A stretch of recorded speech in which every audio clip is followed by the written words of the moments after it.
Fala galera, beleza? Então, hoje eu estou aqui para poder falar do IPO Boa Safra Sementes, tá? A princípio, não me interessei muito por esse IPO, porque fiquei pensando, cara, os commodities, né, estão lá nas alturas, né?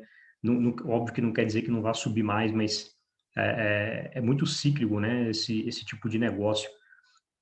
Mas, obviamente, que eu fui com um certo preconceito sem entender de fato o que era o negócio do Boa Safra. E como eu não gosto de ter preconceito com investimento nenhum, acho que a gente acaba perdendo boas oportunidades, né? Tendo preconceitos, né? Então, eu sempre gosto de dar uma olhadinha, né? Dar uma pincelada ali no IPO e ver o que se trata a empresa. E aí, quando eu vi que realmente era um negócio diferenciado, né? Recomendo a todos também dar uma olhadinha no podcast do Zero ao Topo, né? Que explica uma história sensacional, né? Do CEO, né? Que a empresa nasceu do pai dele, né, e aí depois ele tomou a frente dos negócios, né, conseguiram crescer 10 vezes em 10 anos, se eu não me engano, acho que a empresa cresceu 20 vezes o faturamento desde quando ele assumiu como CEO da empresa e vem fazendo um trabalho sensacional, tá? Mas antes de a gente começar, queria pedir para vocês deixar o like aqui, né, deixar seus comentários se você tiver dúvida em alguma coisa, né, e vamos lá tocar o barco.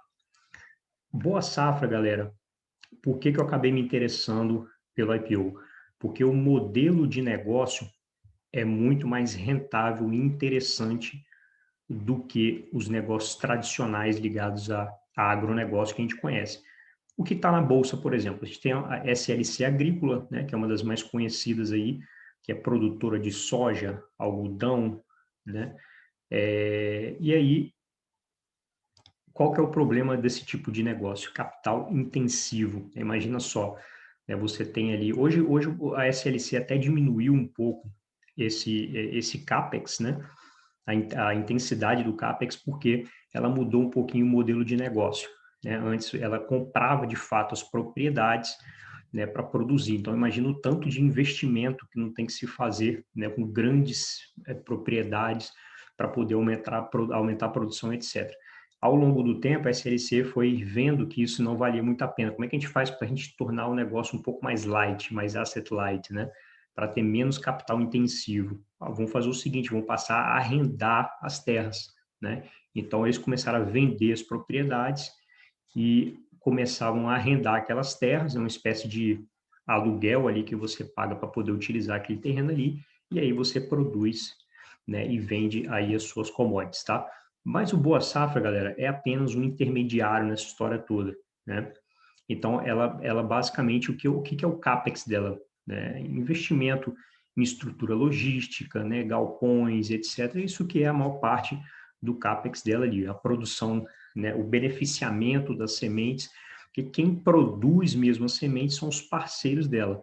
Então, ela não há necessidade de fazer grandes investimentos, né? Então, até fiz uns cálculos para mostrar para vocês a diferença, né, de intensidade de despesa de capital, né?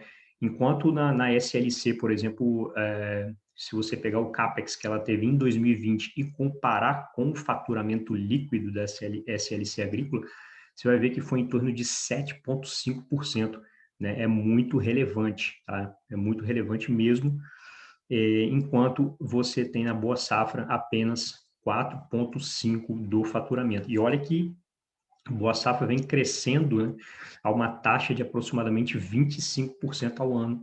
Isso em questão mesmo de aumento de produção e tudo mais. No caso da SLC, nem isso teve, né? Eu vou até mostrar para vocês aqui que eu deixei aberto na página aqui. Então, assim, SLC teve uma receita líquida 20% maior do que o ano passado, né? 2020 comparando com 2019. Aí você, pô, então, a empresa fez investimentos, cresceu a produção? Não, ela não cresceu a produção. Esses investimentos deve ter sido provavelmente aquele CAPEX de manutenção, digamos assim, do negócio, né? Então, não foi um CAPEX de expansão, tá? Para você ver aqui, ó, que a área plantada, né, até diminuiu no algodão, tá vendo? Caiu 12% a área plantada, né? A soja também caiu 2,5%, né, da área plantada, e o milho, só o milho que aumentou, né? O milho aumentou 34%. Então, a área total plantada aumentou somente 4% em relação a 2019. Então, galera, como que a SLC Agrícola conseguiu aumentar a receita? Somente por causa do preço. Houve um aumento considerável do preço dos commodities e aí ela se beneficiou. Ou seja, se ela resolver de fato aumentar os investimentos para poder aumentar significativamente a produção, esse CAPEX seria ainda muito mais elevado do que 7,5% do faturamento total, tá? E aí eu vou, tem aqui, aí vem falando, né, o preço do milho, como é que melhorou, né, o preço da soja, se eu não me engano, disparou aqui, ó. O preço da soja acumulou uma valorização de 42% no ano, é muita coisa, né? Então, ela aumentou a receita 20%, né?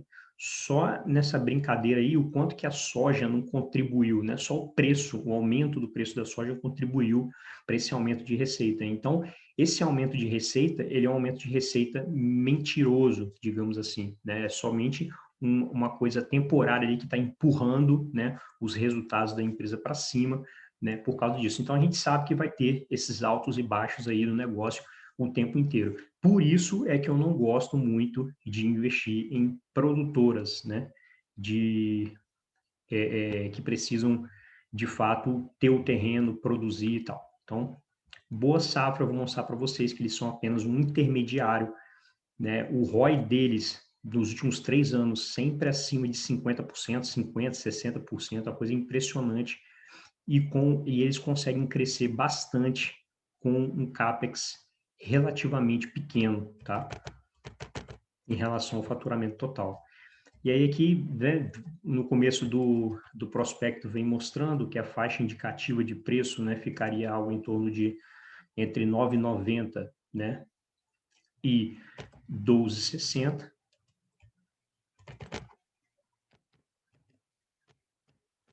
Vamos descer aqui para conhecer um pouco melhor o negócio.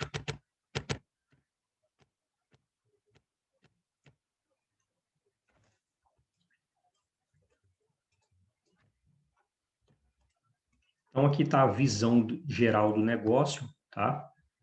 Então, somos uma empresa produção de sementes com atuação no mercado por meio de membros de família de sócios fundadores há mais de 40 anos, né? Aí nas regiões Centro-Oeste, Sudeste, Norte, Nordeste e tal. Eles têm um market share hoje de aproximadamente 5,7%, né? O que é considerado pouco. Ele até vai mostrar um gráfico ali na frente que, né, você vai ter ali mostrando que os maiores players em outros países, né, detêm uma fatia de mercado maior. E galera, você não tem ideia do investimento que esses caras estão planejando para os próximos anos. Tá? Então, se a empresa cresceu, né, com 20, se eu não me engano, foi 28 milhões, vou botar a parte do CAPEX depois para vocês, 28 milhões eles investiram aproximadamente em 2020 e cresceram bem, né? Eles vão investir simplesmente 200 milhões, um pouco mais de 200 milhões, ou seja, nós estamos falando de um valor aí, sei lá, 8 vezes maior, provavelmente, né? Para o ano de 2021. Então, se investindo uma quantia muito menor, eles já estão conseguindo crescer, você imagina o que vai vir aí para frente, né?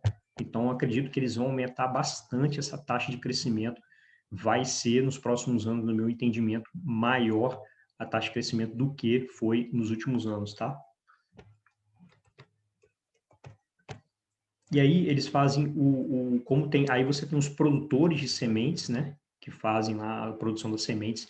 Eles pegam essas sementes, fazem o tratamento, fazem o beneficiamento e armazena isso para poder depois vender, né, para o varejista lá que vai vender essas sementes para os produtores de soja. Ela trabalha com soja, milho e feijão, né, se eu não me engano, acho que é isso. Vou confirmar aqui para vocês aqui.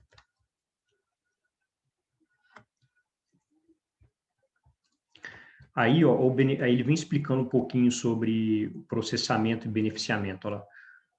O processamento e beneficiamento consiste na limpeza, secagem, padronização e separação das sementes. O tratamento das sementes industrial consiste em 2 tipos realizados após o processamento. A adição de componentes químicos pode variar de acordo com a demanda do cliente, né?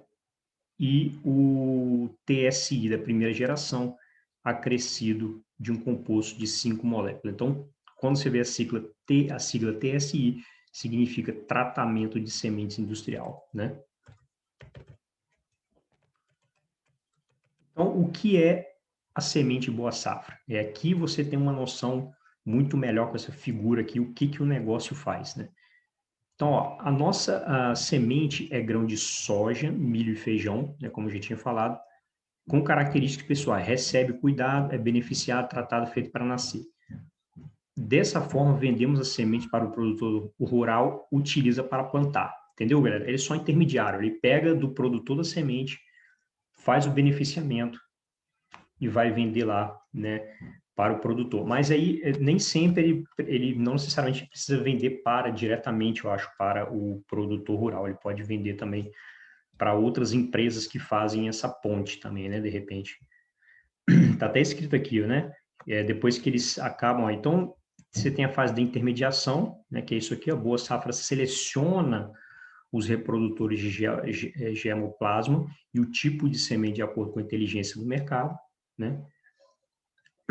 E aí você depois vai ter a parte do processamento das sementes, o tratamento e armazenagem, e aí sim chega no produtor, né, de soja, milho e feijão, né?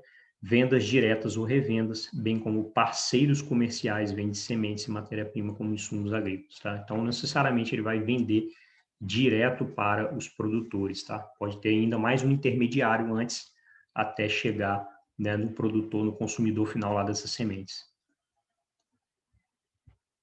Então, ó, aí ele vem explicando um pouco mais, ó, estamos no início da cadeia produtiva. Sempre que um produtor deseja plantar, ele precisa de semente de qualidade para iniciar a sua lavoura. Essa mesma lógica vale para semente de milho e semente de feijão.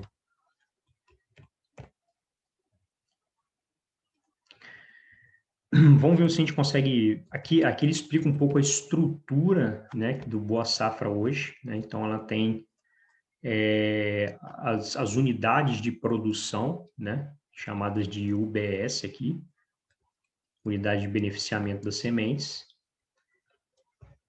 E aí vem explicando aqui, né, que você tem a área de Formosa, 400 mil sacas o ano, cabeceiras em Goiás também, né, 1,2 milhão de sacas, 750 mil em Buritia, Água Fria e Planaltina. Eu não vou entrar muito nesse detalhe aqui, né? Acreditamos ter sido os pioneiros no armazenamento de sementes de soja em câmeras frias do Brasil. Desde 2012, após o tratamento de beneficiamento, armazenamos as sementes em câmeras frias, a quais acreditamos ser as maiores do Brasil em termos de capacidade de armazenamento, que permitem um controle exato da temperatura e umidade do ar. E por aí vai. Então, das 5 UBS, né? Ou seja, eles têm 5 unidades produtivas hoje. 3 possuem câmeras frias localizadas na cidade de Formosa, Cabeceiras e Buriti, né, como eu já falei aqui. Aí ele vem explicando o que é germinação também, enfim, não vou entrar muito no detalhe desses processos internos da empresa, né, propriamente dito, mas já deu para entender mais ou menos o que a empresa faz, qual é a capacidade de produção e tudo mais, né? Então, ele vem, ó, percentual de crescimento do volume de produção de vendas em milhões de sacas de 40 quilos, né? Aí você vem aqui, olha como é que foi o crescimento expressivo de 2014, eu estou falando de 6 anos, né? Saiu de 0,6 para 2,3. Né? Então, para o cálculo CAGR acima, temos o ano de 2020 com o valor de 2,3 dividido pelo valor de 2014, que foi 0,6. Né? E aí nós temos, então, um CAGR, ou seja, qual é o crescimento composto anual ali, ano a ano, que dá 25,6%. Então, na média, né, nesses últimos 6 anos, a empresa conseguiu entregar um crescimento de 25% ao ano, o que é um crescimento bastante interessante, né? E aí vem olha a parte, o market share deles, né, mostrando que de 2000, provavelmente aqui eles estão pegando 2018, 2019, porque eles devem estar considerando a questão da safra, né? Que acaba pegando um pedaço de um ano e um pedaço de outro. Então, na safra 2018-2019, eles tinham 4,7% de market share e aumentaram mais um ponto percentual, atingindo 5,7% ao final aí de 2020, desculpa.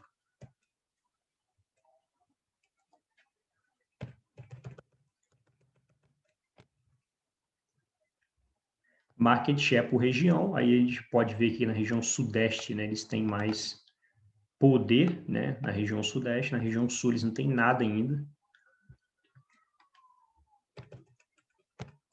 E aí informação sobre o mercado de soja, né, que aí você tem, ele mostra, né, aí ele quer dar um panorama da indústria, né, para vocês terem ideia aqui, mas obviamente que a boa safra pode crescer muito mais rápido do que a média da indústria. Então aqui você está falando aqui de questão, qual foi o CAGR aqui da parte de serviços, né, que está escrito aqui, porque ou do segmento em geral, porque ele separa em vários segmentos aqui, né, insumos, agricultura, indústria, serviço, né, e aí o total 6,9. PIB do agronegócio brasileiro em bilhões de reais aí, né? Então você tem aí em 2019 fechou, né, com aproximadamente 1 trilhão isso, né? É 1 trilhão, 1 trilhão, é porque aqui o valor está em bilhões, né? Se é 1.500 bilhões, nós estamos falando de 1,5 trilhão, que é o PIB do agronegócio brasileiro. A gente sabe que o agronegócio, né, é uma das áreas mais importantes aí para o Brasil, né? Então, não quer dizer, tipo, é porque às vezes você vê, então, o crescimento do agronegócio brasileiro, né, está em torno de 6,9%, né, nos últimos 9 anos, aí você projeta isso para o futuro para tentar estimar qual é o crescimento da empresa. Só que são situações bem diferentes, a gente tem que tomar um pouco de cuidado com isso quando a gente tenta igualar ou aproximar o crescimento de uma empresa individual com o crescimento do segmento, com o crescimento do setor, né? A gente pega até, sei lá, qualquer e-commerce mesmo. Se você for olhar e-commerce, está crescendo, na média, no Brasil, está crescendo 16%. Né? Mas você pega empresas isoladas, como o Magazine Luiza, por exemplo, cresceu 70%, né, em 2020, entendeu? Então, você não pode simplesmente chegar e falar que vai crescer a mesma coisa que a média do segmento, né? Mesmo porque existem empresas que estão em diferentes níveis de maturidade do negócio, né? Então, algumas empresas, né, que são mais robustas, maiores, não têm mais tanta capacidade de crescimento, às vezes encontram um pouco mais de dificuldade de crescer, às vezes também faltou um pouco de inovação, faltou criar novas fontes de receita, etc., né? Aqui a gente pode, de repente, a Boa Safra pode simplesmente resolver trabalhar com outro tipo de semente depois, nada impede, né, que ela possa fazer isso. Tá? Então, é isso, galera. Você vê que a empresa vem entregando muito mais resultado acima da média setorial, né? E aí você vê que você vê que eles botam isso aqui. O Brasil é espetacular nessa área em termos de custo de produção agrícola, né? Que a gente está sempre entre os top em custo de produção. E aí você vê que o custo total por tonelada métrica, né, no Brasil é bem menor do que nos Estados Unidos e na China, por exemplo, né? E aí vem informação sobre o mercado de semente de soja. Lá ele deu o panorama sobre o mercado de agronegócio como um todo, né? Aqui ele vem agora falando especificamente do mercado de semente, né? De semente de soja. No caso, ela trabalha com milho e feijão também, lembrar disso, né? Então, o crescimento da área de plantio de soja no Brasil, né, teve essa trajetória aqui que ainda não, digamos que nos últimos, um crescimento muito pequeno, né, galera? Muito pequenininho. Saiu aqui, nos últimos 10 anos, saiu de 24,2 para 38,5, 10 anos depois, né? Então, qual é o crescimento que teve aí? Né? Teve o crescimento de 50% aproximadamente, um pouco mais de 50% em 10 anos, né? Não é tão considerável assim. E aí você tem que os top players global, né, a área plantada de soja. Né? Você tem o Brasil como o principal do mundo, né? Primeiro lugar.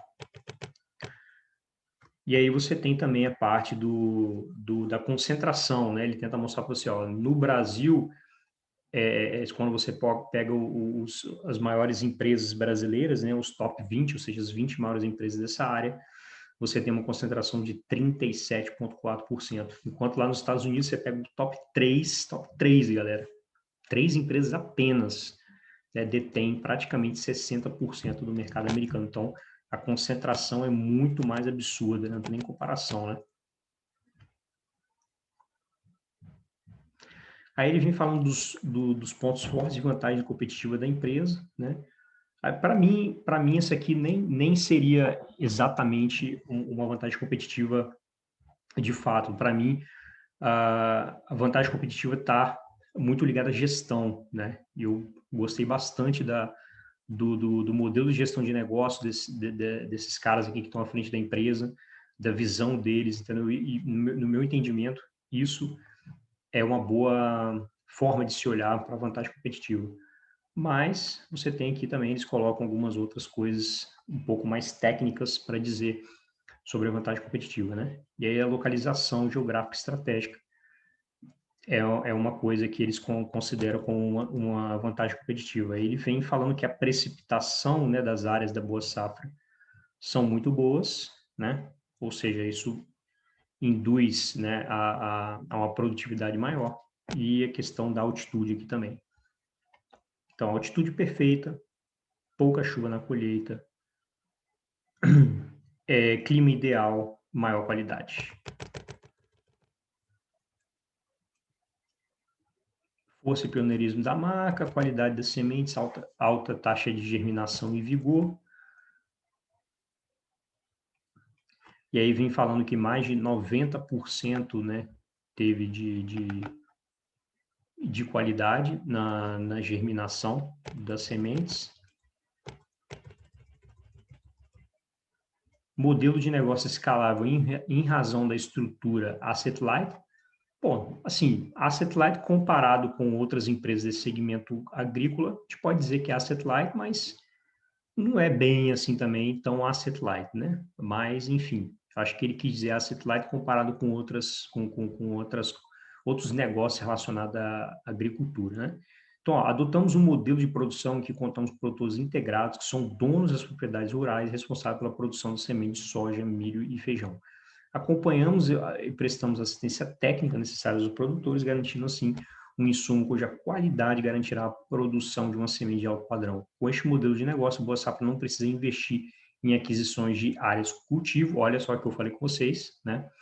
Modelo que acreditamos se diferenciar da maioria dos nossos concorrentes. Por isso que ela consegue obter um ROI bastante elevado. Você olha o ROI, né, das empresas produtoras, né, de produtos agrícolas, você vai ver que na maioria das vezes não chega nem a 20%, né? E essa empresa aqui está apresentando coisa acima de 50%, né?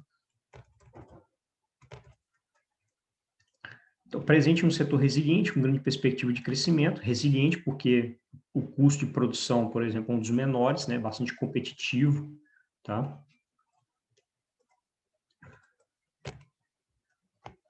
Aí vamos ver aqui, ó, com os investimentos mais vultuosos, desculpa, no setor durante a safra 2020, o mercado de sementes girou 11,2 bilhões, 7,5% a mais do que a safra anterior.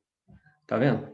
Olha aí, ó, a média do setor de sementes foi 7,5%, mas o Boa Safra conseguiu entregar um crescimento muito acima, né, 25%. Estão falando aí, né, de praticamente o triplo, né? Isso contribuiu para que, mesmo diante do cenário de incerteza trazido pela pandemia, as exportações da soja brasileira crescessem consideravelmente. Nos meses de abril foram exportados tantas toneladas, isso representa um crescimento de 53%, 36% e 42% em relação ao mesmo período de 2019 também, respectivamente. Diante desse cenário, a Conab prevê a produção brasileira de grãos deverá crescer 6% na safra de 2020 e 2021.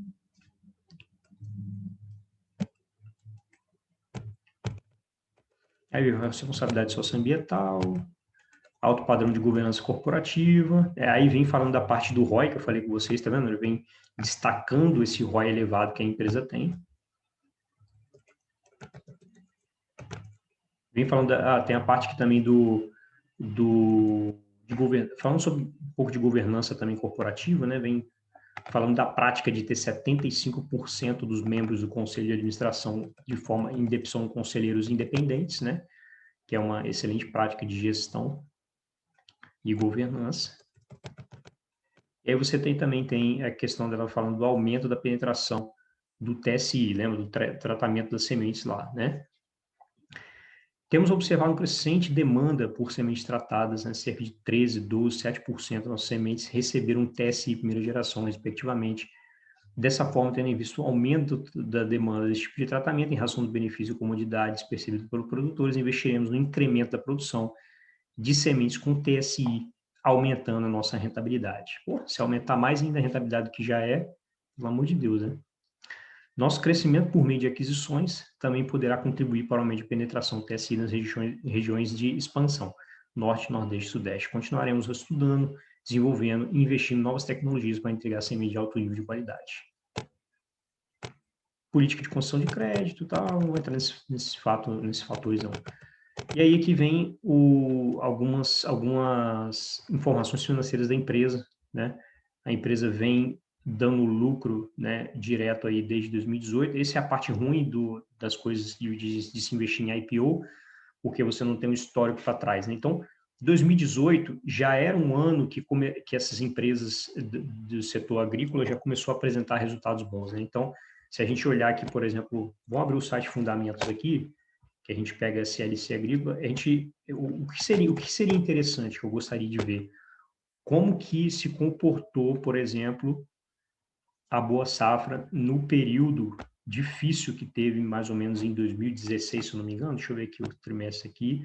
Tá vendo? Teve uma queda de receita nesse período aqui, ó. Você vê que a SLC é uma empresa que ela consegue manter a consistência no crescimento aqui a maior parte do tempo. Só que 2016 foi um ano bem difícil, né? Teve a queda de rentabilidade. Olha como é que a rentabilidade despencou, tá vendo? As margens da empresa despencaram, né? Você tem o EBIT aqui, ó, né? Caiu muito, teve um trimestre que foi até negativo, né? E aí você tem aqui a parte do lucro, tá vendo como é que os resultados foram muito inconsistentes? Ó, em 2016 teve 3 trimestres, né, com prejuízo, e aí só no último trimestre de 2016 deu uma pancada aqui e começou a melhorar os resultados, e aí a SLC Agrícola começou a apresentar resultados melhores. Então, de 2018 para frente foi tudo maravilhoso, né? Deu tudo certo, as companhias cresceram, né? Então, esse é o ponto que eu acho que a gente acaba ficando vulnerável nesse tipo de análise, porque eu gostaria de ver os números da empresa mais para trás, né? Eu sinceramente acho que no IPO as empresas deveriam ser obrigadas a fornecer mais informação, né, do que apenas só os últimos 3 anos, né? E aí você tem uma margem, olha como é que a margem EBITDA, né? Margem EBITDA foi aumentando ao longo do tempo, né? Passou de 4 aí para chegar ao patamar de 17,86. Lembrando, galera, que isso aqui nós estamos pegando os números da empresa no momento excelente, tá? Isso não quer dizer que a empresa vai conseguir replicar essa margem EBITDA de 18% para os próximos 5 anos, que seja. Pode ser que seja possível? Claro que pode ser. Vai ganhar mais escala, vai investir mais. Quanto maior a escala, né, provavelmente os custos unitários de produção acabam sendo menores, né?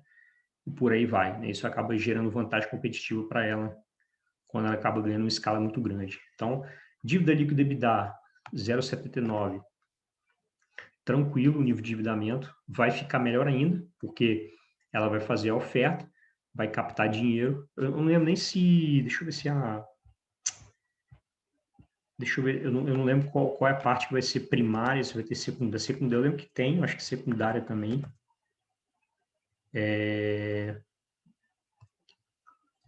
Não está falando aqui. Geralmente vem na primeira página, parte falando se tem oferta primária e secundária. Como não tem nada aqui, como só tem uma linha, acho que só tem um tipo de oferta, né? Se tivesse 2 tipos de oferta, estaria dividindo em 2 linhas aqui, oferta primária e oferta secundária. Como só tem uma, acho que não tem secundária, então. provavelmente é só primária mesmo, né? Então, se é tudo primário, todo o dinheiro que ela captar, né, vai vir 100% desse dinheiro para o caixa da empresa, que vai ser utilizado para os investimentos em expansão, né?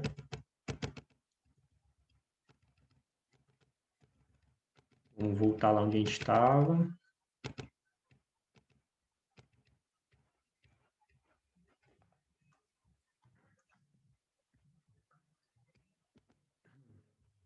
Então, aí você tem a expansão do EBITDA, como eu já falei, dívida, né, muito tranquilo, né, uma dívida líquida EBITDA até 2,5 é considerado ainda relativamente saudável, né, acima disso que começa a ficar preocupante.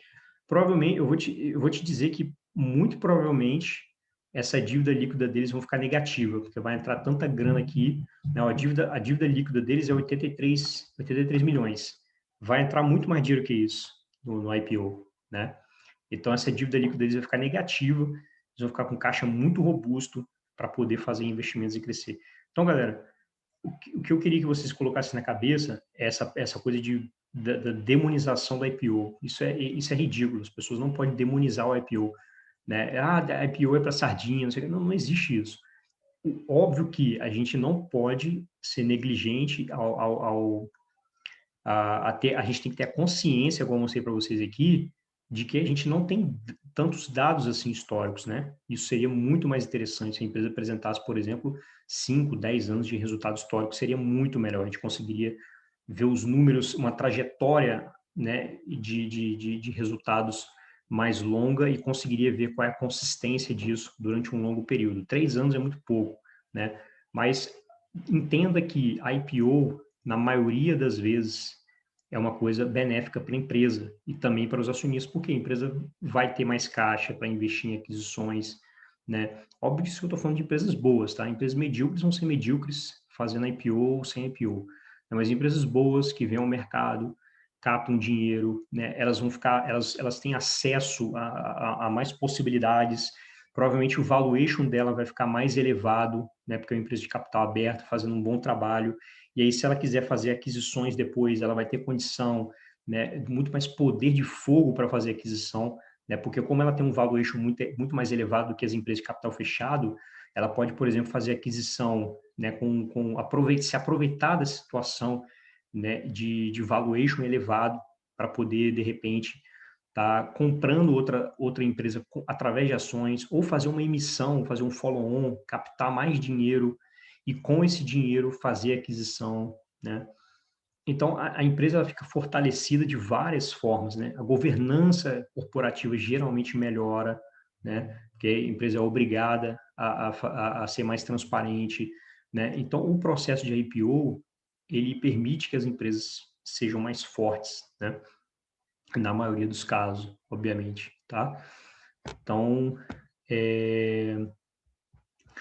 aqui a gente vê o lucro, né? O lucro líquido da empresa, né, que pulou de 7 milhões em 2018 para 70 milhões, né? Obviamente, essa evolução gigantesca, a gente sabe que a receita não cresceu tudo isso, mas por causa da expansão das margens, você tem uma evolução muito mais rápida do lucro, né, do que da própria receita. Mas mesmo assim, cara, ó, vamos pegar a parte da receita aí, ó, a receita operacional líquida, né?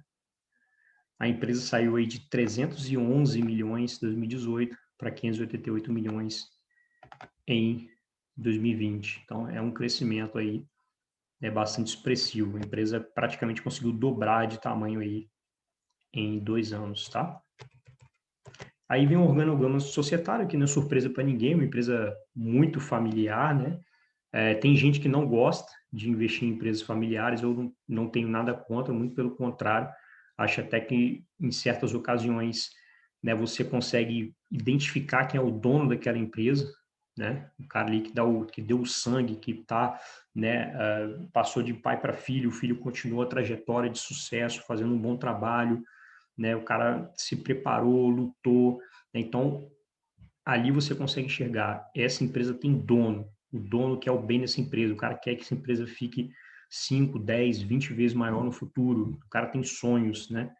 Então ele carrega isso se ele for um bom gestor, obviamente, né, ele consegue levar essa empresa a patamares muito maiores, né? Geralmente quem estraga a empresa é quando às vezes assume um filho, né, de um filho que não está preparado, que não foi preparado adequadamente, né, que mete os pés pelas mãos e aí acaba a empresa realmente entrando por um caminho não muito interessante, tá?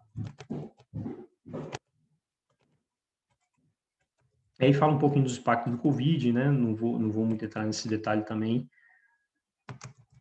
Depois vocês podem ler com calma também, a hora que vocês quiserem.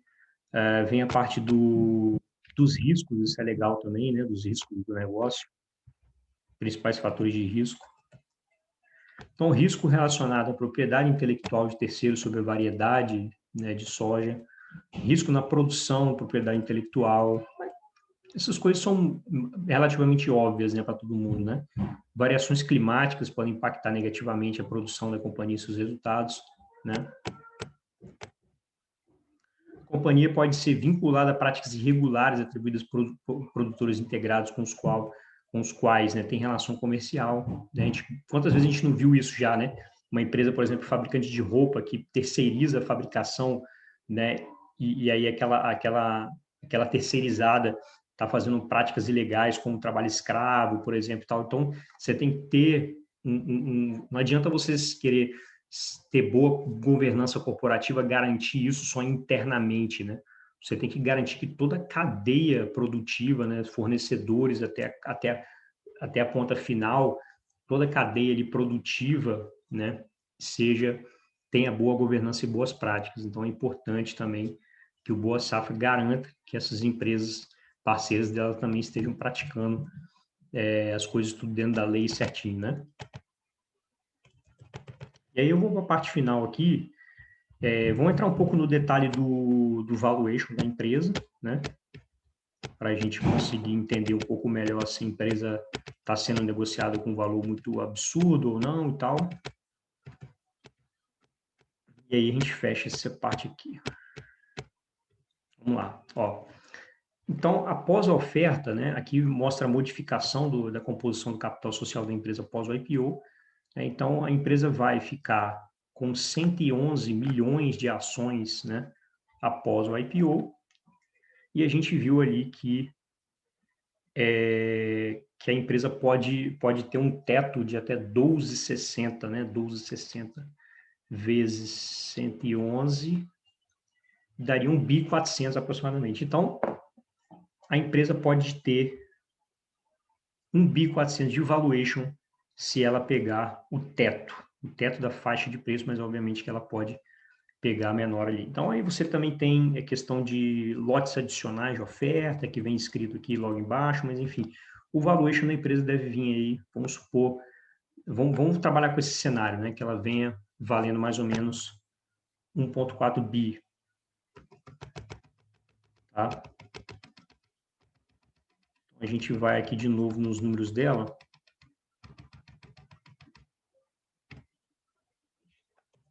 Ó, receita operacional 588. Então, nós estamos falando aí de uma empresa que está sendo negociada aí aproximadamente 2 vezes a receita anual, um pouco mais, né? Um pouco mais que 2 vezes a receita anual.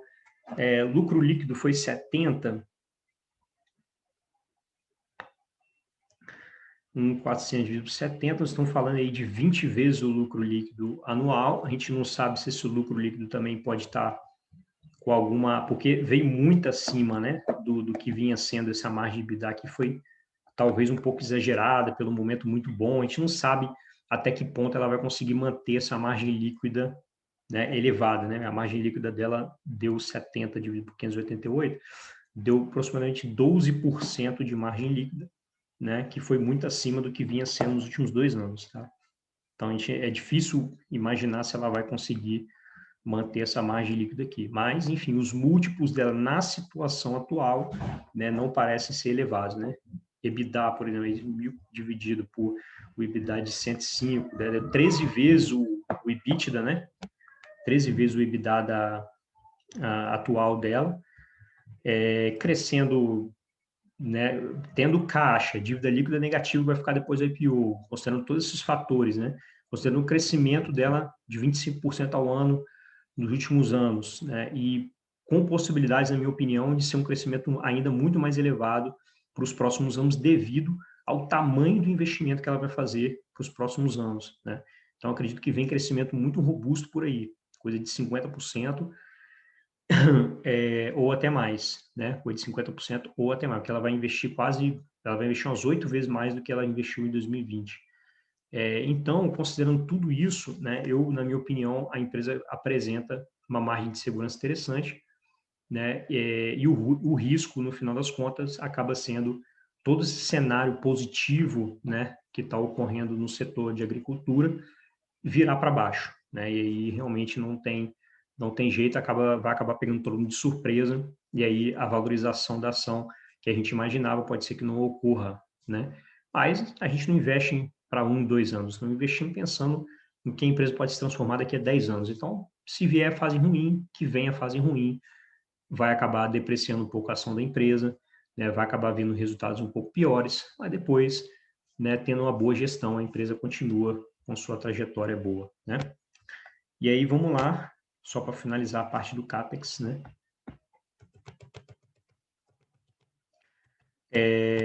Então, aqui, ó, no ano de 2020, né, a companhia realizou investimentos de 28 milhões, né, como a gente tinha falado com vocês, que é o que representa aproximadamente, né, 4,5% do faturamento de 2020. E aí ele vem explicando onde que ele investiu, né? Foram destinados à construção e andamento das unidades de Buritis, né? Ampliar a estrutura, né? Basicamente foi para ampliar a estrutura, aquisição de equipamentos, informática, e por aí vai, né? Móveis, utensílios, aquisição de veículos e por aí vai, né? E aí você teve que a parte que ele fala aqui, ó, deixa eu pegar aqui, ó, para o próximo exercício, ou seja, 2021, né? A companhia pretende